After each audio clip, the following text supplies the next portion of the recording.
అనగనగా ఒక అడవిలో ఒక పులి ఉండేది. ఎప్పుడూ అడవిలోనే ఉండి విసుగ్గా ఉంది. ఓసారి దగ్గరలో ఉన్న ఊరు వెళ్ళి చూద్దామని అనుకుంటుంది పులి. అలా అనుకున్న పులి ఒక ఊరి పొలిమేర వద్దకు వెళ్ళి చెట్టు చాటున దాక్కొని చూస్తూ ఉంటుంది. అక్కడే పొలంలో పనిచేస్తూ ఒక అందమైన యువతి ఉంటుంది. ఆమె పేరు దేవి. ఎప్పుడూ అడవిలోని జంతువులను చూసే పులి దేవి అందాన్ని చూడగానే ప్రేమలో పడిపోతుంది.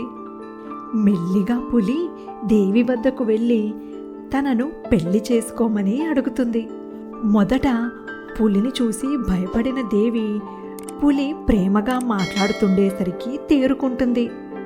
కానీ పులి తనను పెళ్లి చేసుకోమనేసరికి కంగారు పడి ఎలా తప్పించుకోవాలో అర్థం కాక తన పెళ్లి విషయంలో నిర్ణయం తీసుకునేది తన తండ్రి అని చెప్పి తన తండ్రినే అడగమని చెబుతుంది దేవి. పులి దేవి తండ్రి అయిన వీరయ్య వద్దకు వెళ్తుంది.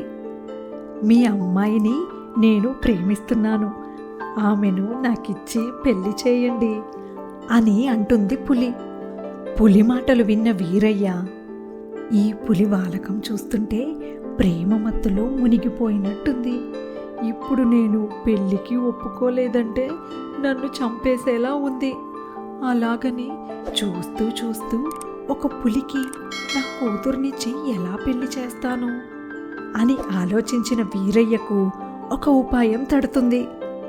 మా అమ్మాయిని నీకిచ్చి పెళ్లి చేయడానికి నాకు ఏ అభ్యంతరము లేదు.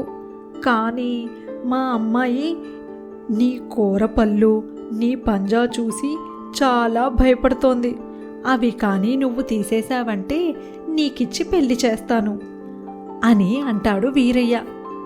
పెళ్లి చేస్తానన్న వీరయ్య మాట వినేసరికి ముందు వెనక ఆలోచించకుండా పులి అందుకు ఒప్పుకొని తన పళ్ళు పంజా పీకేసుకుంటుంది. ఇంకా తన పెళ్లికి ఏ అడ్డంకి లేదనుకున్న పులి మళ్ళీ వీరయ్య వద్దకు వెళ్ళి అతన్ని దేవినిచ్చి పెళ్లి చేయమని అడుగుతుంది. కూరలు పంజాలు లేని పులితో ఇంకే ప్రమాదమూ లేదని తెలిసిన వీరయ్య, అడవిలో బ్రతికే నీకు మనుషులతో పెళ్లి కావాల్సొచ్చిందా అని కర్ర తీసుకొని పులిని 4 బాదుతాడు. పులి బతుకు జీవుడా అని అడవిలోకి పారిపోతుంది. అడవిలో దర్జాగా బ్రతకకుండా మనుషుల మధ్యకు వెళ్ళి అనవసరంగా ఉన్న పళ్ళు పంజాలు కాస్త పోగొట్టుకున్నానని బాధపడుతుంది పులి. ఏది ఏమైనా అడవిలోనే జీవించాలి కానీ మనుషుల మధ్యకు వెళ్ళకూడదని పులి బుద్ధి తెచ్చుకుంటుంది.